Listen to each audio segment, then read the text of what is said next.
have saved myself a lot of sleepless nights and tears and text messages and pull-ups and all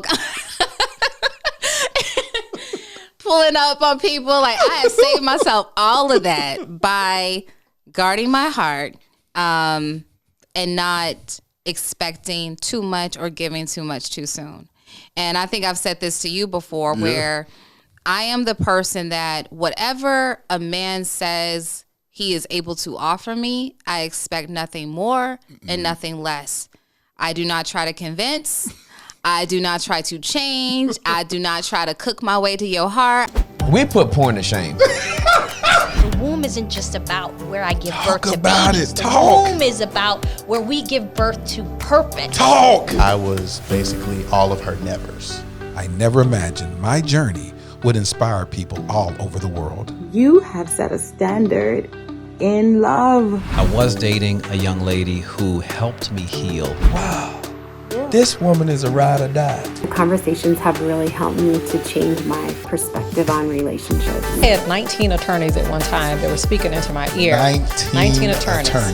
My last relationship, it did a number on me. What you did not know is I had a whole little situation lined up that evening. Your transparency is literally setting people free. And you're unique. You ain't like nobody else. I've noticed that right away. You can make me cry. Thank you. I received that. Let one of them Barbie doll bodies walk over here. He gonna say, "Dear Future Wifey." You know what I'm saying? They're gonna go right in that box. I'm Laterra Whitfield, and welcome to the Dear Future Wifey podcast. Welcome to the Dear Future Wifey podcast. I'm your host, Laterra Whitfield. Hey, before we get started, are you still shacking up with us? Hey, if you're still shacking up with us, come on. Can we just go ahead and make a commitment and hit that subscription button and subscribe? Make sure you turn on your notification bell so you'll be notified about upcoming episodes. Well, season 5, we started off really, really great. And this episode is going to keep the momentum. I'm so excited to talk to my homie. When we get on the phone, we talk for hours, and it's just an amazing time. So without further ado, welcome to the Dear Future Wifey podcast. My homie, Rochelle Ritchie. Thank you, Laterra. Thank you for having me. How you feel? You nervous? A little bit, because this is a little bit out of my comfort zone of podcast. Normally, I'm used to television, arguing with, conservatives about politics. Or arguing with people on Clubhouse. Or that. Yeah. See, Rochelle, if y'all ever catch Rochelle on Clubhouse, this nice little meek, mild person that's probably gonna show up on this episode, we know, she a straight thug. She an audio thug. Why you be going off on Clubhouse like that? Because it's necessary. It's really necessary. Like, people are just mean. And I feel like sometimes I gotta kind of match that meanness, and I have to let them know that don't let what you see on television fool you. Okay, I'm just trying not to get an FCC violation, but the things I'm saying on Clubhouse is really what I want to say on television. But you say you don't want to get no FCC violations? Yeah, I don't want no FCC violations. I love when I see you on television or whatnot. Highly intelligent, absolutely brilliant, and you go toe to toe with some of the most brilliant minds out here. But they seem to be kind of ignorant in their thoughts. But they're brilliant. Pretty brilliant. Yeah, I think they're brilliant. Well, they're brilliant because in their own field, they're very knowledgeable. It's just that they have opposing views. Yeah. They have opinions. Opinions don't make you brilliant. I mean, especially when you're only giving that opinion for about 3 minutes. It's a 3-minute segment. You got 3 people on the panel and the host. So you really have about 30 seconds to drop a gem. And you just want to say, like, I need something that's going to make me go viral. So let me hit that, and then I'm good. That's how I think about it. I'm like, let me say, what's the one thing I want to post? I'm going to say that. I don't care about nothing else. For real? You actually, people premeditate that thought that they're going to have? Yes.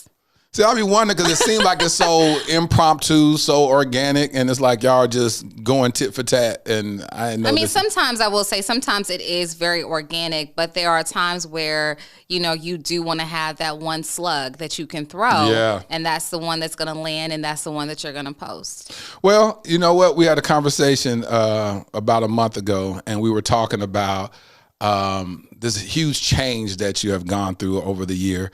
But actually last 2 years, and I asked you, I said, Rochelle, who are you? Who is Rochelle Ritchie? And what you said in that moment is why I wanted you on the podcast. And the title of this episode is called Discovering Self. Mm-hmm. What did you say in that conversation? I don't know. You don't know what you said? No, I said, I don't know. Like, I don't know who I am. Okay. Yes. You said, I don't know who I am. And what was so surprising to me is that you seem to be that woman that has it all together. You know, your image is great. When I hear you speak intelligently and everything. And then for you to say, I don't know who I am was quite liberating for me to hear you say that. But of course, I assumed that it had to be liberating for you. So why do you say you don't know who you are at this point in life? I think that it's because I don't know who I want to be. I know who I've been, but I think the last 2 years, everybody has sort of gone through this metamorphosis, if you will, and have had to redefine and discover who they are. And I know for me personally, the last 2 years have been extremely challenging. And in those challenges, I've learned a lot about myself, a lot of good, but a lot of bad. Because when you're isolated, because when COVID started, we were all kind of isolated. I was living in Harlem at the time, and you're by yourself.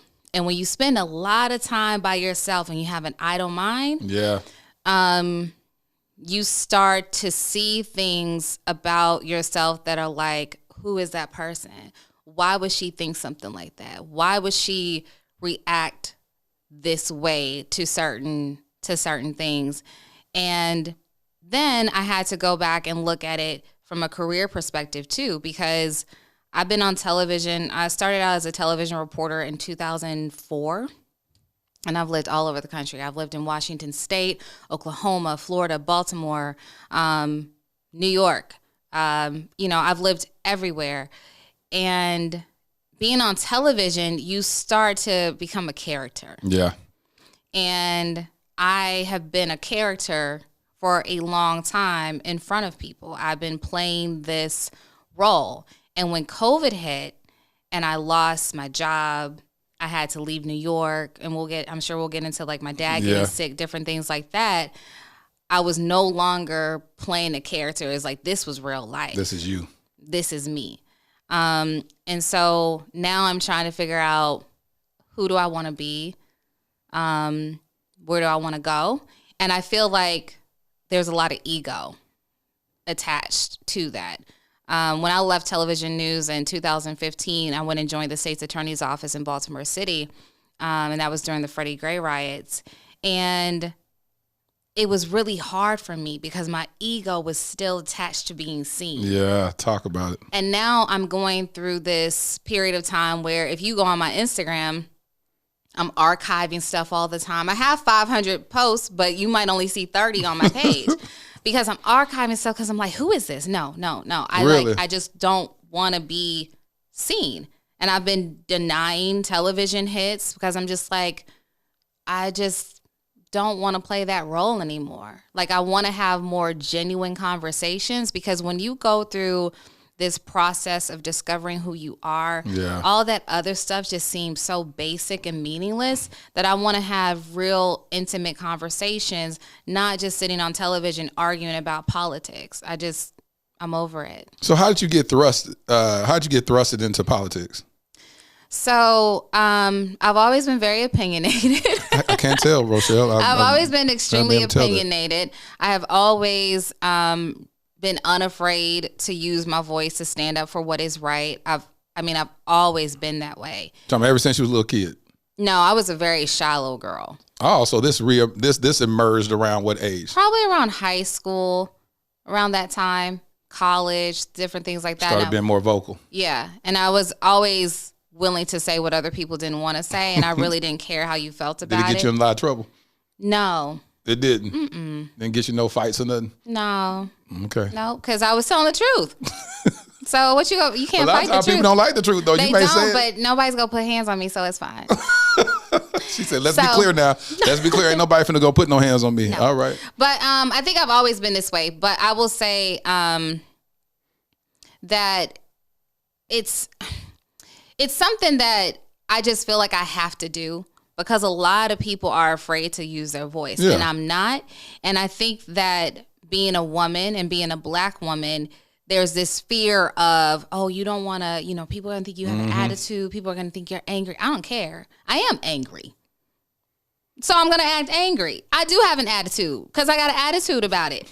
So I'm not going to try and, censor my emotions and my feelings to make other people comfortable, white, Black, or whatever. So why do you feel like it was a role that you were playing then, if this is authentically who you are, how you feel about certain subject matters, and you've always been outspoken from high school on up, then how is this deemed a role that you were playing on quote unquote television? Well, I wouldn't say that part is the role. It's what people think that I am. Yes. They think, like how you said, you're all put together, you're this and that, you're intelligent. All those things are very, very true, but I also suffer from depression.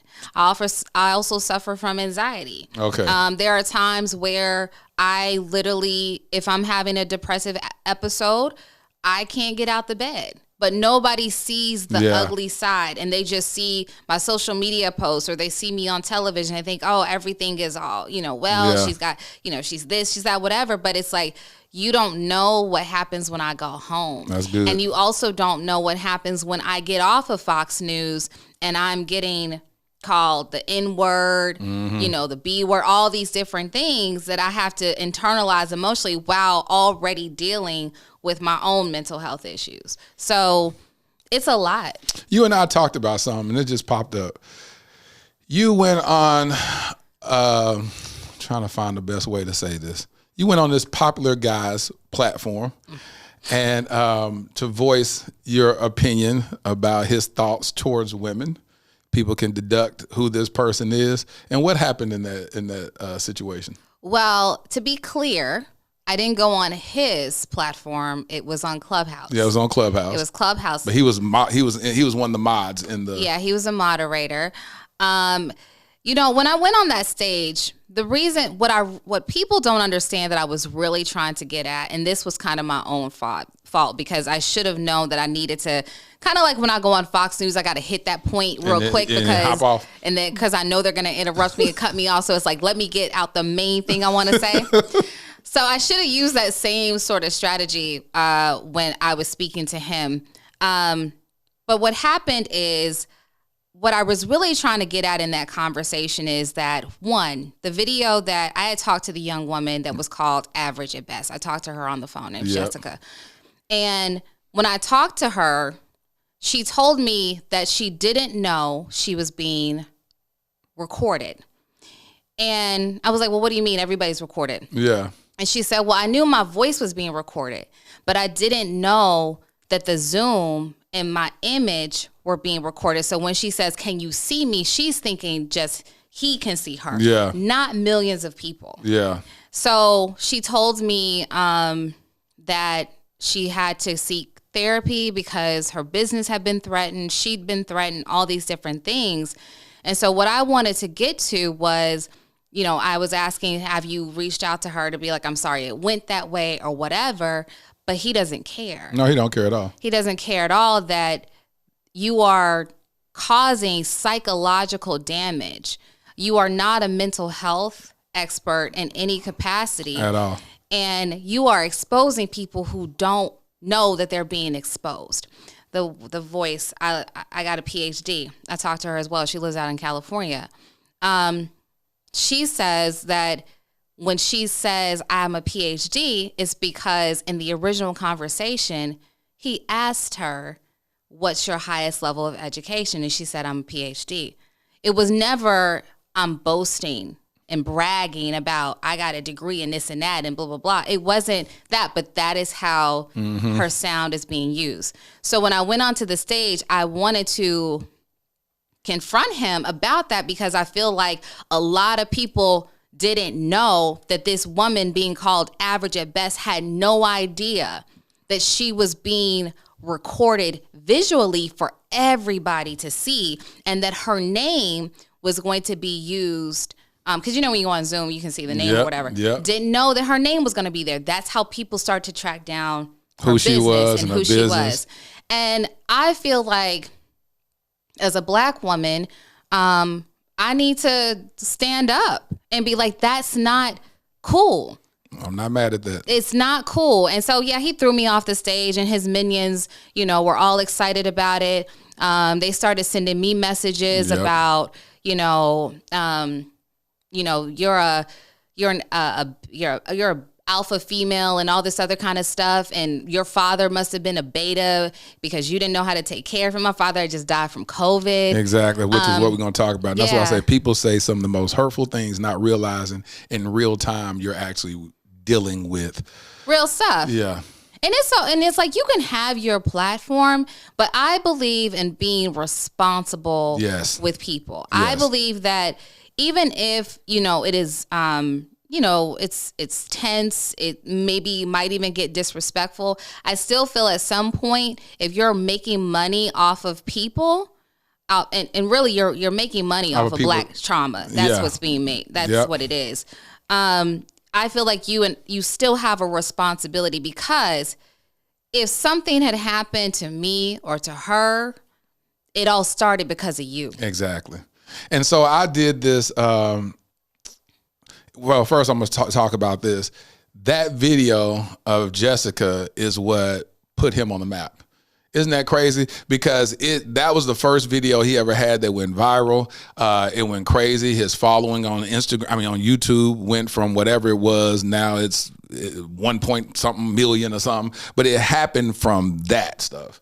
And that just built his platform to have a louder voice to abuse more people. To the point to where it was this one girl this lady DM'd me this video of this girl named Nicole Smith. And Nicole, he talked so bad to her that it got personal. It got really personal to me. Here it was, this Christian woman. She's 42, 43 years old. She was talking about how she's been abstinent for 21 years. She's trying to do stuff the way, from a faith-based perspective, what God instructed her to do. And she said that, hey, I'm single. I want to be married and all this. And he was like, girl, your eggs are fried. Your eggs are this. Your blah blah blah. And he's just going off on her and talking. You need to get that away. Why are you holding it up? Nobody And I'm sitting there listening. And I'm going, you know what? Like it made me mad. And I'm watching this girl ask his advice about what to do, and instead of like disconnecting, be like, you know what? Don't talk to me like that. You know what I'm saying? And it's the brokenness that caused her to even seek his quote unquote counsel, which is problematic in and of itself. But it hurt so bad that he would destroy her like that verbally.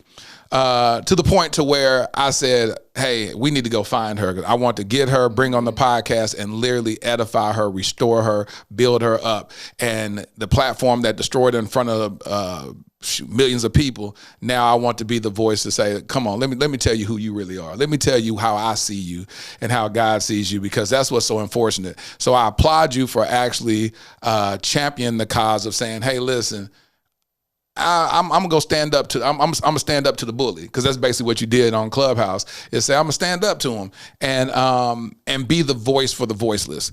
And so when you and I talked about that several months ago, I was like, wow, that's pretty dope. You know what I'm saying? But what bothered me again is that now you became the victim, because now the minions are trying to threaten you and talk crazy to you. Yeah, but I don't. The only thing that I really disliked is the fact that he recorded. So at that time, you couldn't record on Clubhouse. You could not record on Clubhouse. Right. He recorded that conversation. Let me say it like this. Someone recorded that conversation. Right. And sent it to WorldStar. The only reason that people even started reaching out to me with threats and all this other kind of threatening, oh, you deserve to be raped, all that kind of stuff, craziness. The only reason why is because someone recorded it. Sent it to WorldStar. And when I went to WorldStar and I clicked on the link, it linked directly to his account, which obviously we know the more clicks that you get, the more money you get. And why not use WorldStar, right? Yeah. In order to make that happen. So I recorded, and it showed my picture. this person had went to my profile so you could see like information about me in the video, and that's how people were able to find out who I was, because Clubhouse wasn't that big then at that point where I would be flooded with messages like that. And then when I sent I reached out to an attorney about it. The next thing I know, the video, he blurred it. So you could not see my face, you could not see my name and all those kind of things. And I could have pursued more legally, but I was like, it's not even necessarily worth it, because I deal with this from white supremacists. Yeah. So if I'm dealing with it from misogynistic and abusive men, fine, whatever.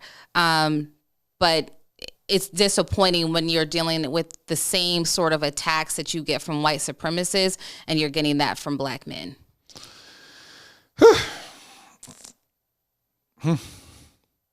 So then what happened? How did you, because I think about that. I'm like, man, typically in these situations, I'll stand in proxy and apologize on behalf of the guys that have wronged you. You don't have to apologize. Oh, well, yeah, and that's what I was saying. I was thinking in my mind, I was like, you know what, people like that need to apologize on their own behalf.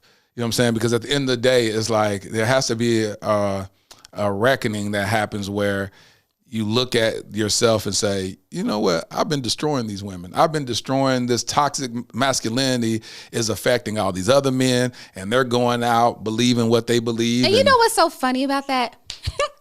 He's not even talking to those kind of men. I know it, but they grab a hold of it. They are not even in the caliber of men that he is even talking to. At all. They don't even have tailored suits. They've never seen a tailor before. They never have a network of people that are high earners or whatever. It's so annoying. It's trash. But that's the part that grieves me as a black man, is that this ideology is what's been shared and spread. And unfortunately, y'all are become the punching bags of that ideology. And so as you've been discovering self, you hit a really major transition in your life with a loss that you touched on earlier. What was that loss and what happened? Deep breath. Okay. Mm-hmm. So let's just tell the story from like the beginning of just literally 2020 up until 2020 until now. So in 2020 I was living in New York. I was happy. I love New York. I lived in Harlem. Not too far from the Apollo, and COVID hit, and I was working at a university in New York, and COVID hit, and we started working from home around March or so.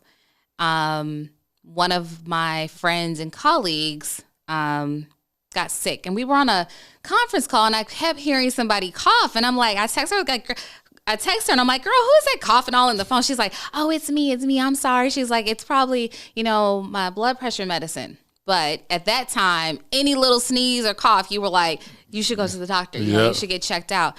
And she said, no, I'm okay. It's just this medicine I'm taking. I'm like, okay. So I checked on her later that night and I texted her and I was just like, hey, how you feeling? She was like, I'm okay. Just laying here, just not feeling well, sick. And I'm like, Alicia, maybe you should go to the hospital. She's like, no, I'm good, girl, I'm good. 2 days later, I get a call from my supervisor that she was found unresponsive. Oh, wow. In her apartment. And she was a dean at the college, associate dean. And she was found unresponsive and she died. And she was 36. So that was March. Then on April, literally, what's today? April, what are we? Okay. End of April, get a call from my cousin that my father is being rushed to the hospital. And she told me that he hadn't been feeling well for a while. And I was thinking the other day, I was like, I remember that phone call where he called me. And I was like, Daddy, what's wrong? I was like, you sound like you're in pain. He's like, oh, yes, my back is a slip disc. And I'm like, oh, okay, well, you need to go rest or whatever. But he just sounded different. And I got off the phone and I remember saying, just like, that was different. But then I just moved on. Then a few days later, my cousin calls me, says that he's going to the hospital, and he was diagnosed with pneumonia and something else. I forgot what the other thing was. But as soon as they said that, I was like, it's COVID. I just knew it was, because anybody at that time that was getting that, it was COVID. So he was in the hospital, and at the time, you couldn't go to the hospital at all. And that was the most heartbreaking part about, I think, for families when their loved ones got sick with COVID, is that you could not be there. Yep. There were people dying alone. Yep. There were people that were unidentified because their family didn't even know they went to the hospital and had been diagnosed because they couldn't call. So you're doing these Zoom calls, and I'm just like, this is a lot. And then he just progressively got worse and got worse and got worse. Then that's April. So March, Alicia dies. April, Dad is diagnosed. We're talking about 2020? 2020. Yep. May, I lose my job. I get laid off. I'm like, what in the world? So I'm in New York, and I'm like, I got to go home. I'm gonna go to my mom's house. I'm calling the hospital every single day in Chicago to check on my dad. I was like, but I got to get home. This is bad. So I literally you seen Coming to America. So you remember when they leave their stuff outside and everybody comes to get steal it?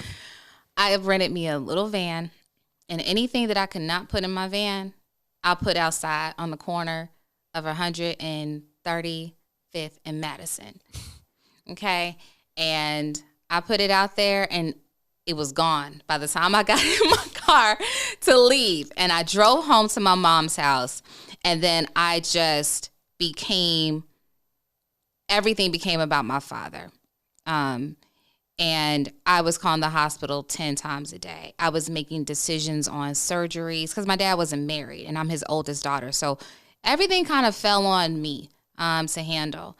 And so finally, I started to get frustrated with the hospital because I wanted to be there. And they're like, well, it's a COVID floor. I was like, I don't care. Yeah. I want to be there next to my daddy. He needs to see us. He needs to see his family. So they allowed my cousin to go first because I wasn't in Chicago just yet. And then finally, I was able to go. And when I was able to go, I was at my father's side every single day. And this was before there was a vaccine. This was before they even knew what COVID they really were dealing was. with. Yeah. But my mom knew that I was going to be there, and I was going to risk my own life to be there. And so I went up to that hospital every single day. There were 17 to 19 COVID patients on the floor, including my father. And it was like walking into NASA. It was, I had to put on my mom is a doctor as well. So she gave me some different kind of gear that you can't get. So I had a shield.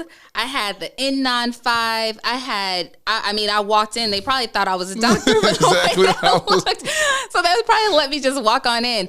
But when they finally let me come up, I said, I understand the risk that I'm taking. And I just prayed, and I said, God, just cover me. And just cover me and cover, my grandfather and his wife, because I was staying with them at the time in Chicago. And he did. He kept me, and he kept them as well. And I was just, it was the hardest thing because there was nothing I could do to help him. Yeah. And nobody knew what they were dealing with. So he just progressively got worse. But I went up there every single day. I clipped my father's fingernails, toenails. I would scrub. He was bald, so I would kind of exfoliate his skin gently to keep, to make sure, his skin just stayed healthy as possible. Because when they're in the hospital, they wipe you down, but they don't really get behind your ears and in your ears. And so I was cleaning all the, those parts. Obviously, it's my father, so I wasn't going nowhere near other stuff. So it's still my daddy. But I would also do physical therapy with him. I actually have a video of me counting, moving his knee up and down. And I remember when I touched his leg, he was a skeleton. He was. And he started to lose like circulation in his like fingers and toes because the blood was trying to pump his major arteries and everything like that. So I would spend hours just massaging his fingers and stuff, trying to get them to go back to a normal color, but they just started to turn black. And my father was a drummer, so music was his life. And I just knew that if he lost his fingers and his toes, his livelihood would be taken away from him. So he he went through a series of procedures. He had a lung wash, which is basically where they go in and they clean your lungs. And my father had 6 liters of blood on his lungs in his chest. So they went through one surgery and they got all this blood out, but then he started to bleed more. And by the time they were done with the surgery, and they probably called me about 4 a.m, they had gotten 6 liters of blood off his chest, and he needed a double lung transplant. Oh. His lungs were fried, pretty much. Then the kidneys started to go. And then when you start to have additional organ failure, it is much harder for you to get a transplant because everything else has to be healthy in order for you to get those lungs. Yep. And then, there came a point in time where I had to make a really tough decision, and it was September 22nd, where the doctors came to me and, obviously with my little sister and my aunt and other family members, wanted to tell me that it was time and that I needed to make a decision on if I would sign the thing to do not resuscitate. And I was like, okay. So I just took it. And then by the 24th, I stayed at the hospital pretty late that night. And the nurses came in to give him a bath. And I was like, okay. I'll just sit over here in the corner. And I just turned and looked out the window because obviously, he might have been naked or whatever. And something just told me to turn and look. And so I remember turning and just kind of looking back. And I actually was able to see his full body without the robe and the blankets, everything on him. And I was just like, enough is enough. I was like, enough is enough. I called my aunt and my grandmother. I said, I'm signing this letter. I was like, it's time to let him go.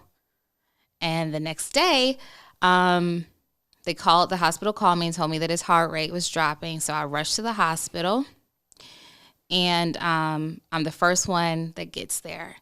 And my dad was still alert. He wasn't just laying there, just eyes closed and just not. He was alert.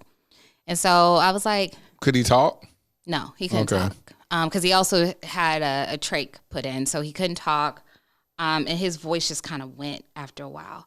So I come in the room and, I throw all my gear or whatever, drop everything. I go right to the bed. And I'm like, Daddy.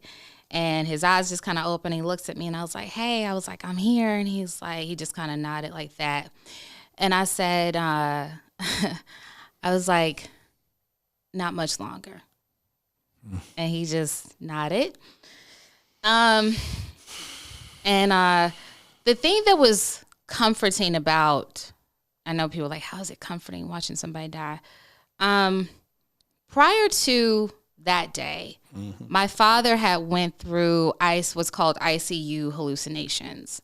And I would see him sort of start to have these almost like panic attacks where his eyes would be shifting really quickly around the room, like he was scared.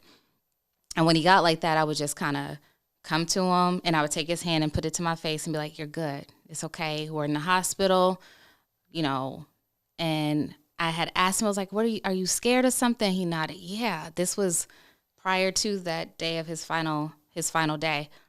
And this time when I went, I asked him if he was scared, and he shook his head no.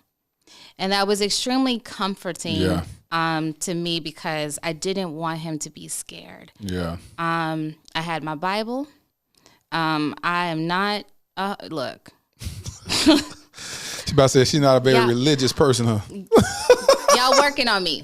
But I do have a very real relationship with God, and I know how to go to the Word. And so I was just reading different things that the Bible says about heaven and just just the transition. And he had accepted Christ and all those kind of things prior in his life, but we made sure he did it again when he was alert in the hospital. But anyway, I asked him if he was scared, and he said no. Or didn't say no, but he shook his head no. And then he just started to kind of look past me. Like, I was there, but he was seeing something else. Yeah. And I'm like, I'm just over here just like, I love you, da, da, da. And he's just looking past me. And I like kind of turn around like maybe my grandmother walked in or something, but no. And he just looked at whatever he was looking at. He just had peace all over him. And I was like, Daddy. And I kept saying, Daddy. And he finally looked at me and I was like, do you see angels? And I promise all of you, he nodded like this. And that was the most beautiful, I said I was not going to cry. Trust me, I'm about to beat you to it. That was the most beautiful gift. Can you give me some napkins? Kleenex, please. That was the most beautiful gift. Let's get the whole box. That God could give me in that moment. Thank you. That was the most beautiful gift that God could give me in that moment, because a lot of people do not get that. Yes. And I was blessed to have that. And so finally that, his heart rate started to go down. Other family members, my little sister, everybody started coming and stuff. But I'm glad that I had that moment with him, because I feel like if it had not just been him and I might not have been able to get that confirmation that he was okay and that he was at peace and that he was seeing the right images. And so I put some, after, everybody kind of came in to say what they needed to say, sometimes people start to get a little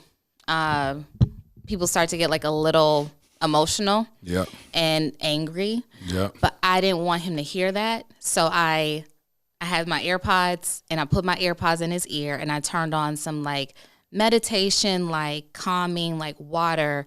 I wanted him to transition peacefully without hearing us in our moment of grief. So he passed. That's smart, Rochelle. Rochelle, okay. That's beautiful. Thank you. Beautiful to have the wherewithal to think and do that. Like continue. So at 3:45 on September 25th, he passed. And it was really the most, I can't, to watch he was in the hospital 5 months and 29 days. Because remember I said this was April when he went in. It is now September 25th. 5 months, 29 days he fought. And I am so proud of him.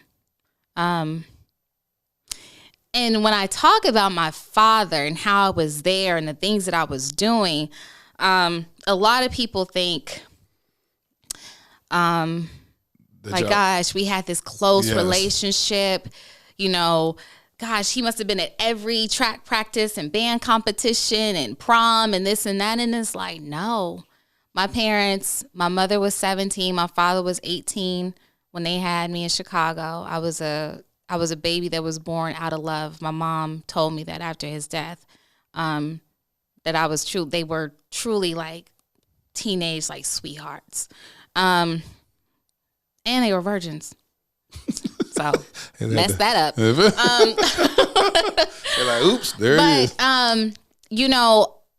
We didn't have the closest relationship because a lot, people upset. My mom was a straight A student, this and that. Now she's pregnant and her life is over. Oh my God. Yeah. So he and I didn't have the closest relationship, especially after my mom went on to medical school and we left Chicago. But I always loved my father. And I always was very happy when I was with him. And when I was 20 years old, we finally had a conversation. And I could keep it real with my dad. I could curse with my dad. Like, it was cool. And I let him know how I really, really felt about his absence and what that had done to me as a young girl and as a young woman. And he told me his truth. And from that moment on, all was forgiven. And there was not a month that went by that I did not hear from him at least twice, where we would talk on the phone. We would laugh. Every time I would come to Chicago, he's picking me up from the airport, different things like that. And so how many years was that? So from the time that I was 20 until 2020, I was 38. So about 18 years. About 18 years. That's good. Yeah. So it's almost like the first 18 weren't the best, right? Yeah. But the next 18 were, and it was actually the point in my life where I actually really did need him. You need it, yeah. Because I'm going into this, I'm dating, I'm having relationships and all this other, all these kind of things. Would you talk to your dad about this stuff? Would you say, I'm dating this guy. What do you think about this? He said this and blah, blah, blah, blah, blah. Yeah, I would talk to him about and it. He always told me that I can't say what he said. He said ends ain't S-H-I-T. Right. I'm a dad, so I know exactly what he said. Guard your heart, baby doll. That's what he would tell me all the time, which I fail at miserably. But what does that mean? We did an episode called Guard Your Heart in last season. So what does that mean when he said guard your heart? Do you truly understood what he what he meant by that? I mean, I get it. But you're like, hey, that's easy to say. It's easier said than done. And I would tell me, like, I don't know. What do you mean guard your heart? But I guess, now that I'm 40, it's just not giving too much, not expecting too much, not getting too excited, not showing too much, those kind of things. And that's good. And it's good, but it's also bad because now I don't show nothing. Now, see, so me and you talked about that. I said, now, Rochelle, now you done turned into a full-blooded savage. And I said, hold on now, you got to have some little emotion. Like, I said, you can just cut people off like that? Yep. I was like, how did you get like that? Because, all right, shout out to one of our mutual friends, Brittany. Brittany told me one day, she said, Rochelle, I just really want Rochelle to be with somebody. She's such a sweet person. She's like an amazing woman. I was like, really? She was like, yeah, she is. She's just one of the most sweetest people you could ever meet. I was like, you talking about the Rochelle that be on Clubhouse? Stop mentioning Clubhouse. No, because you're a thug on Clubhouse. That's how I knew you. That's where I met you at, was on Clubhouse. I said, oh, this girl right here, no, she mean. And then she was like, no, I'm telling you, she's a very sweet person. I was like, when, where, how, what, why? Because I've never seen it. And then I got to know you, and I was like, oh, she's a little teddy bear. You know what I'm saying? But then you get to talking to you, and then you start finding out them savage ways. I was like, okay, she's just a thug. That's balance. You're a pretty thug. Thank you. That's what you are. Thank you. So when you said you went all the other way, what made you go the opposite direction from being this, when you say not being able to guard your heart, to who you deem yourself now? Pain, hurt. It's a wall. It's a defense mechanism. And it has worked. It has worked. I just hope that... She said, and it has worked. It's worked. Let's be clear. I have saved myself a lot of sleepless nights and tears and text messages and pull-ups and all... Pulling up on people. Like, I have saved myself all of that by guarding my heart and not expecting too much or giving too much too soon. And I think I've said this to you before, where I am the person that whatever a man says he is able to offer me, I expect nothing more and nothing less. I do not try to convince. I do not try to change. I do not try to cook my way to your heart. I do not try to anything. Whatever you say, like, look, I like you and everything, but I ain't really trying to do all that. But I mean, we can go on these vacations, or we can, I could pay your rent. Oh, okay. Well, if that's what you're able to offer, then that's it. Great. You'll be a really great friend. That's it. But I also know that I can't do that because it's going to get in the way of probably the real thing coming along. But, I have operated in that space for probably about. You can fall back like you were sitting. Oh, okay. You was comfortable. You was getting comfortable. You was going probably about 5 About 5 years, I've been operating in that space where I'm able to receive what you are able to give. And then when I'm done. You be done. I'm done. Yeah, I'm done. That's why I was talking about your cutoff game. Your cutoff game. You'll block somebody and move on. Yeah, I will. So my dad told me guard my heart. I ain't never known nobody to block somebody from. Hold on, I ain't never known nobody to block somebody by email. You will block somebody's email? I said, Rochelle, how you blocking people? I ain't never heard nobody say that. Because you have to cut off all contact. Okay. I didn't know you can block somebody's email. You got Google it, how to block on Yahoo, like, and it'll tell you everything you need to do.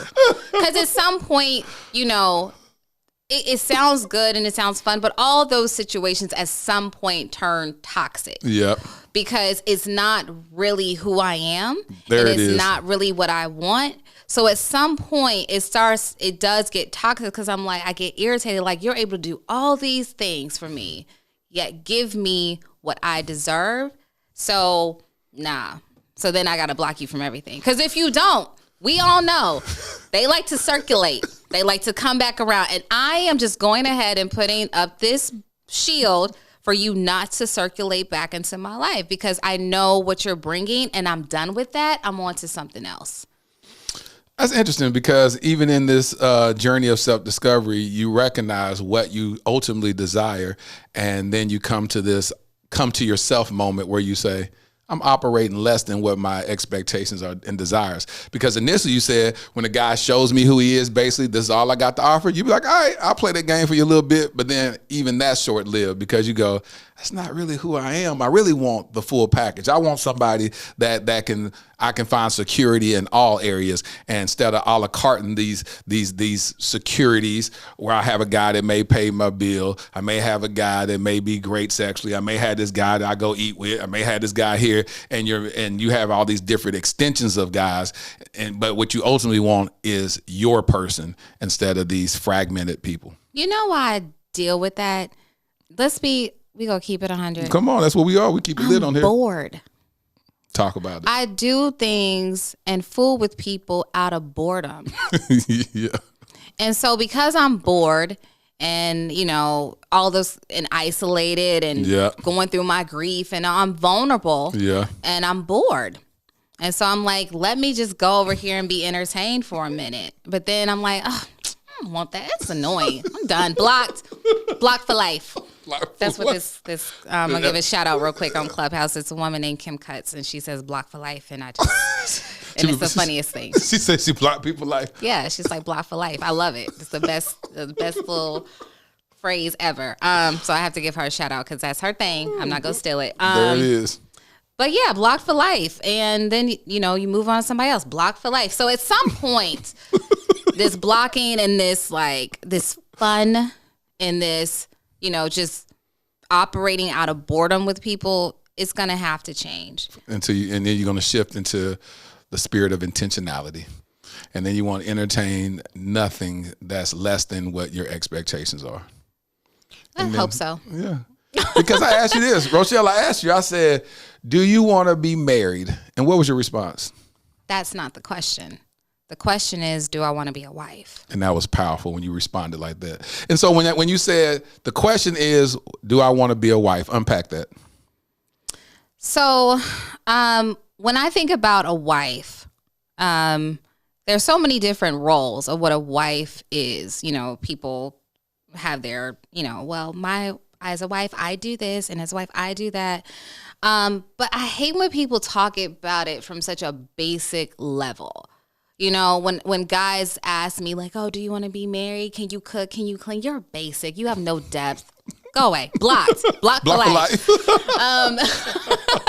You have no depth because one thing that I also shared was what my father taught me in his death about being a wife. I look at marriage as a shared responsibility. I look at being a wife as my individual responsibility. Good. And when I think about standing there and saying I do to somebody, I'm I'm saying I do to all the horrible things that life can bring your way that you are not in control of. So your health, job loss, different things like that. So when I look back, a few weeks ago, this is all part of this discovering self. I was like, my father, even though he wasn't there long and he told me to guard my heart and different things like that, and he didn't get to the point of seeing me engaged and walk down the aisle to give me that like fatherly advice, he taught me 3 things. He taught me forgiveness. And the Bible says love keeps no records of wrongs. Yeah. He taught me sacrifice. Love is not self-seeking. He taught me patience. Love is long-suffering. So when I think about how long he suffered in the hospital, when I think about that conversation we had when I was 20 and the forgiveness and I kept no records of wrongs, though that forgiveness allowed me to be there in the worst moments of his life. And when I had to make a decision to let him go, I had to put self aside to do what was going to be best for him overall. And so that's how I think about when I say that I do to somebody. I'm thinking in health, easy, rich, easy. It's the poorer, it's the sickness. And it's frustrating to me that people don't think about that. They just think about, well, do you want kids? And, can you cook? Can you clean? What's your credit score? Like basic. Yeah. That's the easy stuff. Yeah. It really is. I have a friend right now whose husband is going through some horrible mental health issues. I mean, borderline schizophrenic. Are you saying I do? To those worst moments, and she's sticking with him because that's her husband. And she wants to help him and get him the help because it's not anything that's in his control. Right. It's the things that are in your control that you do wrong that then I feel like, okay, we might be going to this courthouse. But for the things that are outside of your control, I do. And so a man can't ask me, do you want to be married? Because I'm looking at the duties of being a wife and what I think a wife is. And I'm not looking at the cleaning and all the cooking and all that kind of stuff. I'm looking at when this man cannot speak, when this man cannot make a decision, when this man is on his deathbed, do I? That had to be the most substantive response that I've ever heard, because oftentimes we always hear, do you want to get married? Hey, you want to be married? You want to be married? But to take the onus on us and say, do I want to be a husband? Do I want to be a wife? And you even likened it in the conversation when you say, people say, do you want to have kids? Do I want to be a mother? And you said, do I want to be a mother? Because it's a lot of people that have kids that aren't mothers. There's a lot of people who have kids but are not fathers. And so for you to say that, even that hit hard, because I'm fathering 2 kids whose mothers aren't present. You know what I'm saying? Mm-hmm. So just to say, hey, you want to be a mother, then you'd be like, yeah, but then your kids are raised by somebody else, because you don't want the responsibility of motherhood. And so it just gave me really deep insight and even understanding that and like I said, a couple of seasons ago, I unpacked the marriage vows, because I said I stood before family and friends and I said these marriage vows, not even really understanding the meaning of it. I got so many responses from married people that said, I never really even thought about the marriage vows. You just up there for rich or poor and sickness and health. I do. You be like, hold on now, what did I say again? Because when you're challenged, divorces are because those vows were challenged. That we say these vows, but what leads to a divorce is when those vows are challenged. And they will be. Every step of the way. And we have to understand that we said these vows, what they really mean. And the beautiful thing about it is when you talk about, you liken the journey of a wife to the role that you played as a daughter with your father, being the oldest daughter, being the person that was at his bedside until he took his last breath. That's what marriage is. Mm-hmm. That's what marriage is. That's what, till death do we part. That's what that is. And so as heartbreaking as it is for you to lose your father, the gems, the takeaways from that experience is very encouraging to me, because even what you just broke down about this is what this is what I was taught from this experience, and you're going from a scriptural base on those nuggets, and how you had to hold on to your faith during the most rocky and darkest time to be like, God, you said you'll never leave me nor forsake me. My dad is dying. What do you have to say about that? Now I was angry. Oh, I know you was. I was angry. Yeah. I was, as I said, I did. So there were things that I was reading in the word prior to his death that made me think that my father was coming home. And I wish I could remember. It was something in Luke that I read, but I wish I could remember it. But when it was about restoring and healing, something like that. And I just was like, oh, this is it. He's going to restore. He's going to heal. So when he passed, I was like, now wait a minute. I wrote a letter to God, put it in my Bible. I physically went into closets to pray. Physically. It's not just a song. I actually went into closets and pushed aside the shoes and the boxes, and I sat in the closet and I broke and I prayed for my father to be restored. So when we did a balloon release, Black people, we always got to do a balloon release. when we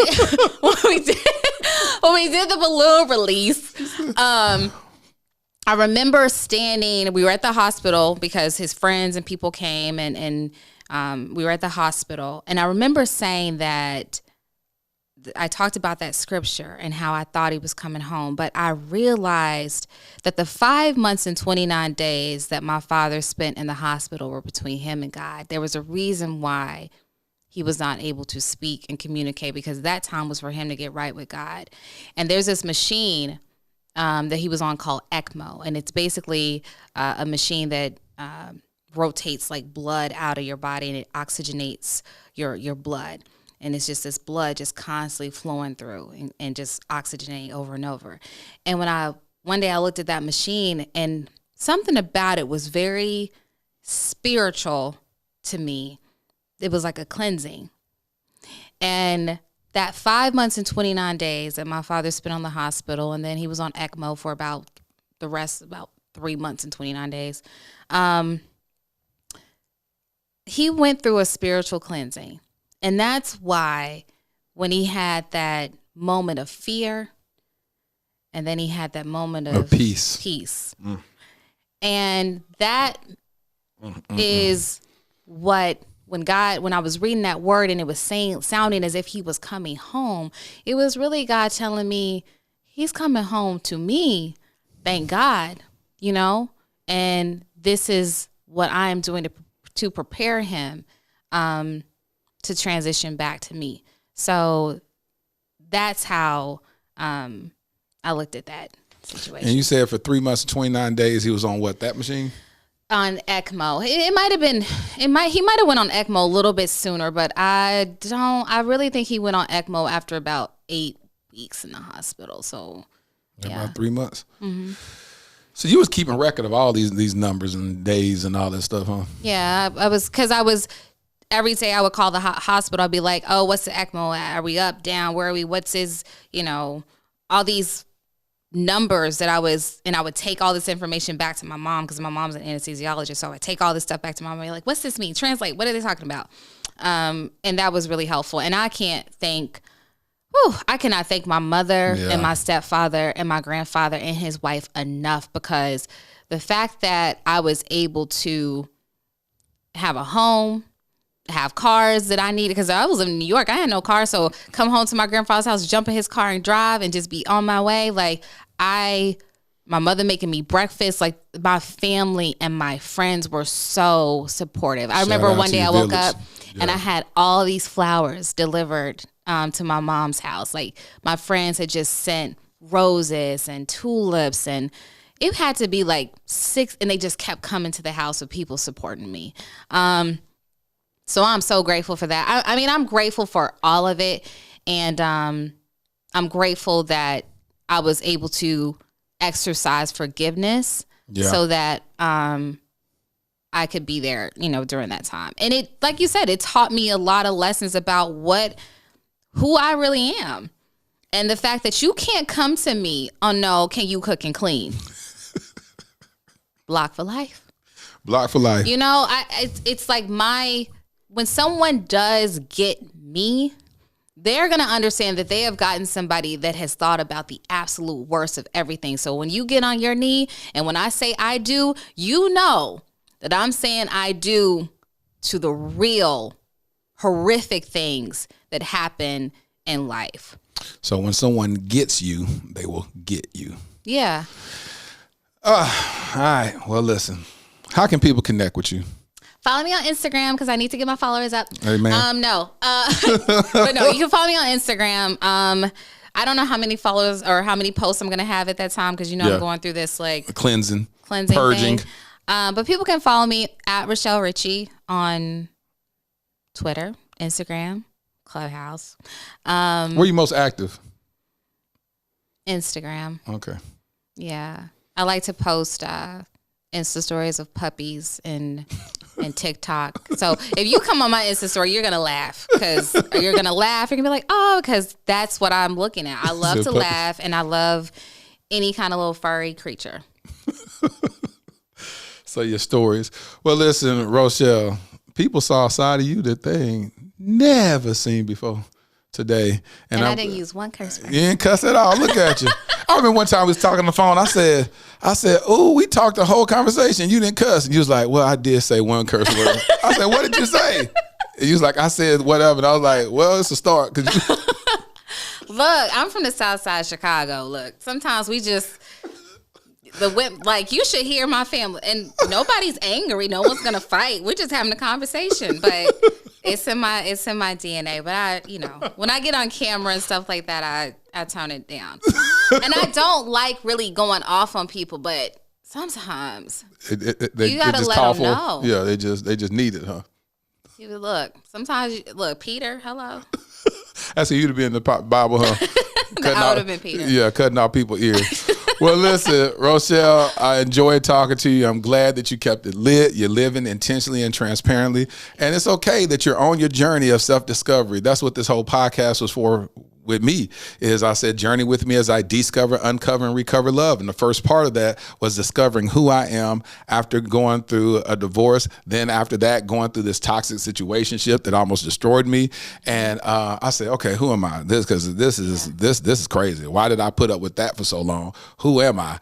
And so God instructed me to start this podcast and heal in front of the world. And so I love it when I get people like you who says, listen, I don't know the answer. I'm on this journey. I'm trying to figure out who I am after this loss of employment, loss of my father, loss of a friend, all this loss. And you said, now I'm tired of losing. I want to really position myself in my life to win. And it starts with me discovering who I am. So thank you so much for joining me on the Dear Future Wifey podcast. Hey, y'all give it up for my homie, Rochelle Ritchie, y'all.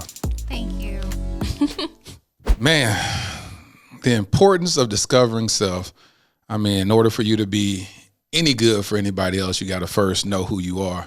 So a lot of times we're out here looking for our future spouses, but we don't even know our own identity. So it's important for us to discover self. Now, here's my favorite part of the podcast where I speak to my future wifey.